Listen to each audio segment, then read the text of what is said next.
Hi, my name is Liza, and today I want to talk to you about money. So money is an energy, and it's an energy of gratefulness.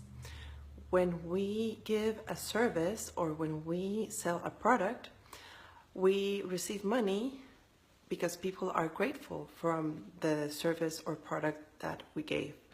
And the same way, when we're paying for something, we're in a way saying thank you for the product or service that we received.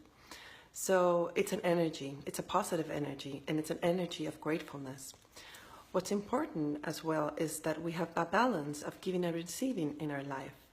And for us to have that balance, in order to give, we first have to take. And what's the first thing that we need to take is what we take from our parents, the life that they gave us. We need to take the life and be the best we can be, and do the best we can with our life, and say thank you for our life, and thank you for our parents because they gave us our life. It doesn't matter how they were with us later on, but just for the fact that they gave us our life, we need to be thankful. We need to honor them. We need to respect them. We need to accept them, and this acceptance means not to criticize them, not to judge them, not wanting them to be different in any way or have been different in any way in our lives. So that's very important, because that's the first step of having a balance in the giving and receiving in our lives. What's also important is that we often have entanglements or loyalties to ancestors in our lives, ancestors that had money issues. So it's important that we know that sometimes we're following their steps in a way. We're following the same pattern, and we don't even know it, because all this is decisions that we have made unconsciously. So it's important that we accept everybody in the family system, and that we accept everyone in our lives, everyone that's difficult.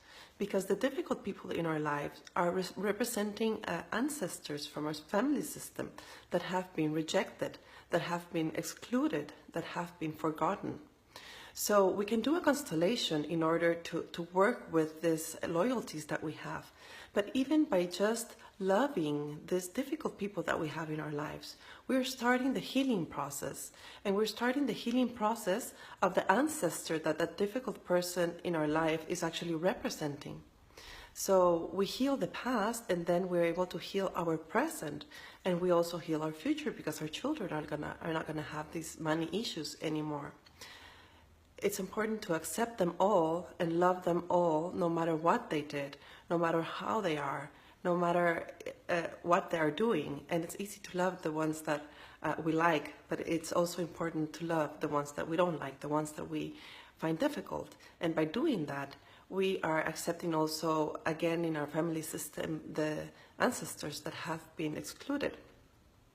It's also important to know there are certain rules in the giving and receiving.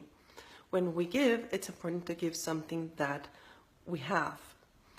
And it's also important to give as much as the other person is able to receive, because when we are giving more than what the person is able to give back, then we are not going to have this balance.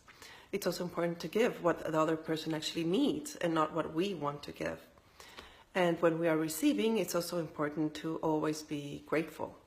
And all this helps to have a balance in the giving and receiving, and that helps to have abundance and a healthy relationship with money in our lives.